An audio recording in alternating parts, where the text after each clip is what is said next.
èwo nu yín náà tún ń pè ní Lizzy Ayan.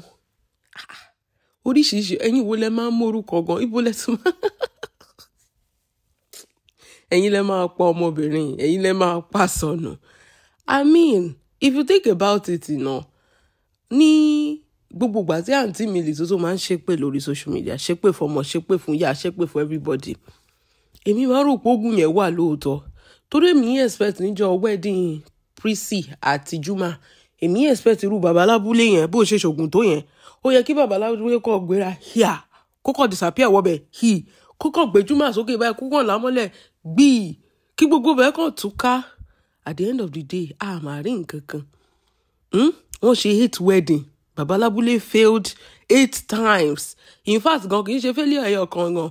Ìwọ gan tún fail torí pé ìwọ gan ẹ̀rù tún bá ẹ̀ gan láti jáde. Kó má lọ forí ṣọpọ́n dànù, kó lọ forí fọ́lé agbọ́n dànù. O tún lè jáde. Lizzozo, ayé ẹ̀ ti bàjẹ́ o. Akànfilẹ̀ ayé ẹ̀ jẹ́ ọgbọ̀nà ń bí báyìí ni. Mo tún rí show tó ṣe. Tó lọ mú Hakeem, àwọn ọmọ ìrọ̀lẹ́ ayé TikTok. Ṣé mọ̀ pé àwọn ọkùnrin lórí social media, àwọn lẹ́nu wọn mú jù. Ó lọ mú Hakeem, gbogbo ayé ló fẹ́ dá lóhùn, gbogbo èèyàn ló fẹ́ sọ̀rọ̀ sí, gbogbo èèyàn ló fẹ́ fún lésì. Ọmọ òṣì àbí ìpábẹ́. Ó wá lọ mú Hakeem, ó bẹ̀rẹ̀ sí ń sọ̀rọ̀ sí. Ó bẹ̀rẹ̀ sí ń sọ ọ̀tẹ̀ òun ṣépè fún. Ṣé ó fi èpè ṣe ẹ ni? Ṣé o lè bá gbogbo ayé jà ní Lizzozo? Ṣé ìwọ lè gbá gbogbo ayé jà? Ṣé ó fi èpè ṣe? Ṣé ó fi ìjà ṣe ẹ ni? Ṣáyé Bọ́dà Láti ti bàjẹ́ ni? Torí báwo ló ṣe máa lọ́kọ lé wẹ́ náà ọkọ ni Bọ́dà Láti kì í ṣọkọ. Wọ́n ti sọ pé ń sìn báyìí, wọ́n ní kó má bú yẹ ẹ mọ́. Wípé ẹ máa bú ọkọ ẹ̀. Wípé ọkọ ẹ̀ yẹn ló máa ń dùn jù. Bọ́dà Láti ayé yín máa bàjẹ́ sórí social media yìí ni o. Bọ́dà Láti ẹ máa ṣòfò sórí social media yìí ni o. Ṣé mọ̀ pé tẹ́lẹ̀ ẹ máa ń ṣí sí nísìnyí wọ́n ti sọ pé ẹ ti ń sọnù. The next one báyìí ni wọ́n máa rù yín wọlé rù yín jáde ilé oníṣègùn hospital bó ṣe máa gbé yín kiri nìyẹn. Ẹ lọ mú ìyàwó yín so. Ẹni tó bá bímọ ọ̀ràn ló ń pọ̀n. Ẹ̀ẹ́dẹ̀ ló gbígbó lẹ́tí gbé wèrè ẹ gbé padà lọ síbi ẹ mọ́nà egun ni. Ṣé Kútọ́nù ló ń gbàdégùn? Ẹ gbé wèrè padà lọ ségùn náà. Olórí burúkú ìyàwó yín gbogbo ayé ló fẹ́ bájà, gbogbo èèyàn ló fẹ́ kó lámòjú kúrò, gbogbo àná yẹn gan mo mọ̀ pé òkú náà fi só mọ́lẹ̀ àìjẹ́bẹ́ ò bá ti jáde. O wá ń wéyàn tó lè lẹ̀dí mọ́, o ò ṣe wá lẹ̀dí mọ́ gbogbo àwọn àtà jẹ́ speaker tá à ń gbọ́ṣẹ́ throughout àná. Àwọn tó ń ṣe ìtọ̀ sí ẹ lánàá, o ò ṣe lọ gbọ́ṣẹ́ wọn. Ó wá lọ jẹ́ Hakeem ọmọ TikTok wo àwọn ọmọ yẹn wọn mà lépo lójú. O rí bó ṣe ń wọ̀ọ̀ṣì ẹ. Ológo monetization Lizzozo lórí ibú. Ògo ẹ̀ ìwọ nìkan ló make owó lórí social media. Àwọn èèyàn tó kù fi ògo ẹ̀ make owó. Ó tún ti lọ bá wọ́n ti ń tap níbi tí ọmọ yẹn ti ń wash ẹ̀. Ó ti lọ gbé fọ́tò ìyá ọmọ yẹn. But what is your problem now? Ìgbà tó yẹ pé ẹni tí ò bá nírú ẹni kò lè mọ yẹ ẹni. Ṣé torí pé yẹ ẹ̀kú jálajàla ló ṣe respect anybody's mother? Ó tún ti lọ gbé fọ́tò ìyá ọmọ yẹn sórí wall. Aláyé ẹ̀ ti bàjẹ́. Eléyìí tó ṣe léṣì nǹkan ibo lórí ìsọ́ọ̀tì sí. Wọ́n ń bọ́ ẹ lọ́wọ́ òun bó òrùka. Eléyìí tó ṣe léṣì nǹkan ibo lórí ìsọ́ọ̀tì sí. Ẹlẹ́wọ̀n ẹ̀ mi ìmọ̀ ọ̀dùnnú ẹlẹ́wọ̀n ẹ̀ tó ṣàgó mọ́wọ́. Ayé ẹ̀ parẹ́ gbogbo business ló ti fold up tán. Nísìnyí ó tún bá àwọn ọmọ TikTok jà. Àwọn ọmọ kéékèèké. Wọ́n wá fowó orúkọ ẹ̀ tó ti gbolẹ̀ tẹ́lẹ̀. Wọ́n tún wá bẹ̀rẹ̀ sí wọ́n pò mọ́nú ẹrọ̀fọ̀ nínú gọ́tà.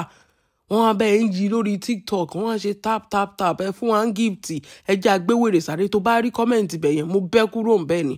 Mo ti rò pé depression ló máa pa ẹ́ Lizzozo.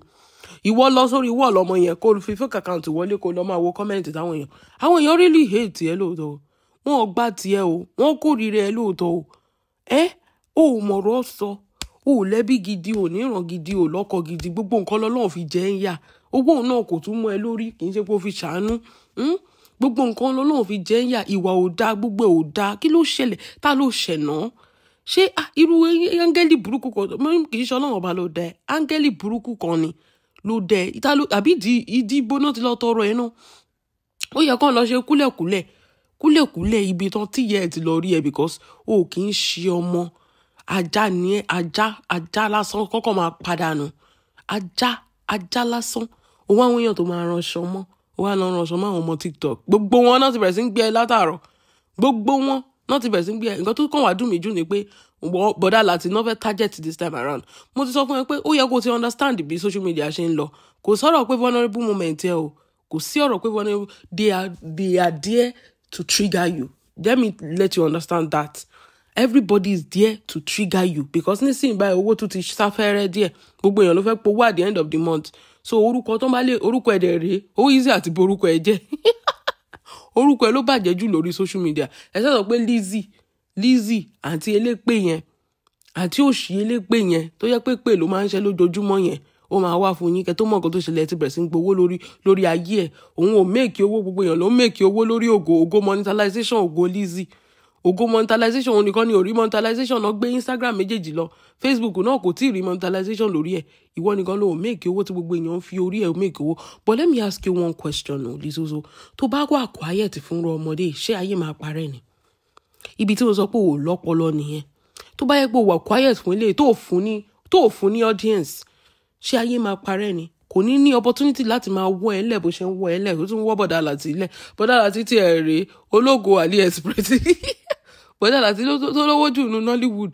ògo AliExpress níyìn wọ́n wá wọ́n wọ́ ìyàwó yín Ọlọ́run má jẹ́ kó didi ọmọkùnrin kó rí rọ̀ṣìrọ̀ṣì rádaràda bẹ́ẹ̀ yẹn kò lè múlé dúró kò lè tó lé kò lè ó sì máa gbọ́ Làtí náà máa kówó ọbẹ̀ fún ọ Lizzy máa kówó ọbẹ̀ fún Làtí pé ó yá Làtí gbà lọ sọ́jà abájọ tẹ́fi tó dé fìlà ṣẹ́fù tó ń dáná nulé kò lè sọ̀rọ̀ olórí ibú torí àtẹnujẹ wọ́n wá gba sátidé lọ́wọ́ ẹ̀ wọ́n gbé Sunday lé lọ́wọ́ ayé ẹ̀ wá bàjẹ́ gbogbo èèyàn ló wá ń sá fún yín akànṣí yín báyìí kò lè gbóyìnbó kò ṣe kínní ẹ máa dákòtò fún olórí burúkú tó ń dákòtò fún ẹ rí bákòtò yẹn ṣe yẹ lẹ́lẹ́gbẹ̀ẹ́ lórí ẹ̀ ẹ̀ Bọ̀dá Làtí ayé yín ti bàjẹ́ o èèyàn tó ṣe yín ẹ jọ̀ọ́ tẹ́ bá ti mọ ẹni yẹn ẹ mú mi débẹ̀ máa lọ bá yín bẹ̀bẹ̀ torí èèyàn tó bá yé yín jẹ́ báyìí mi ò mọ irú ẹ̀ṣẹ̀ tí ìyá yín ṣe ẹni yẹn ẹ useless nínú ọmọkùnrin nínú àwọn ọmọkùnrin tó wà ní ayé ẹ̀yin lẹ́wọ̀wọ́ jù tẹ́ useless jù ẹ̀yin nìkan ni mo mọ̀ pé ayé ẹ̀ bàjẹ́ wọn ò tí ẹ gbọ́dọ̀ fi yín ṣépè fún yàn mi ò sọ pé gbàdúrà wọn ò lè fi yín ṣépè fún yàn bẹ́ẹ̀ kàn ṣe wá sílé ayé bí ejò tí ò nípa ẹ wá sílé ayé ẹ nípa kankan àfi kẹ́ máa bóyín kẹ́ máa wọ dàńṣíkí look at your mate ọmọ Fọlá tẹ sọ pé kò lè dán 1 naira di 2 naira wọ́n tún ti gba Kútọ̀nù lọ Zanzibar wọ́n gba Kútọ̀nù lọ Tanzania wọ́n gba Tanzania lọ Zanzibar ayé yín wá bàjẹ́ síbẹ̀ ẹ̀yin dẹ̀ rèé látijọ́ tẹ̀sí lọ fẹ́ Lizzy ìyá olówó bùsọ̀bùsọ̀ ọ̀dọ̀ bàbá lábúlé lẹ́yìn yù olórí burúkú sọ pé òun tó máa ń travel lójoojúmọ́ ṣé o máa ń gbé chíà wèrè tó gbé chíà tó máa ń ro òbò sí yẹn ṣé o máa ń gbé travel ni wọ́n ní kò síbi tó bá jókòó sí gbogbo òbò ẹ̀ máa rin síbẹ̀ ni ó máa rùn wọ́n ló máa rùn bí omi tó ń jáde nínú dustbin wọ́n ní ó gbájú wọ́n ní Lizzy gbájú mo ní báwo ni òṣèlú máa gbẹ̀yàn tó bá yẹ pé kò ní personal hygiene kò ní tọ̀ ó máa jókòó sórí show 6 hours ó máa jàjàjà ṣìkiri báwo ni òṣèlú máa húùzù òórùn jáde ẹnu ẹ máa bùtì ní Lizozo wo eléyìí tó kù nù sórí ibi tó lọ yẹn lórí TikTok yẹn ibẹ̀ náà ti máa finish ẹ̀ àwọn eléyìí ò kì í ṣe Facebook o àwọn eléyìí owó náà wá sórí TikTok àwọn tó bá ti wà power tap lórí TikTok yẹn owó náà wá ẹ̀mí àfẹ́ bọ̀.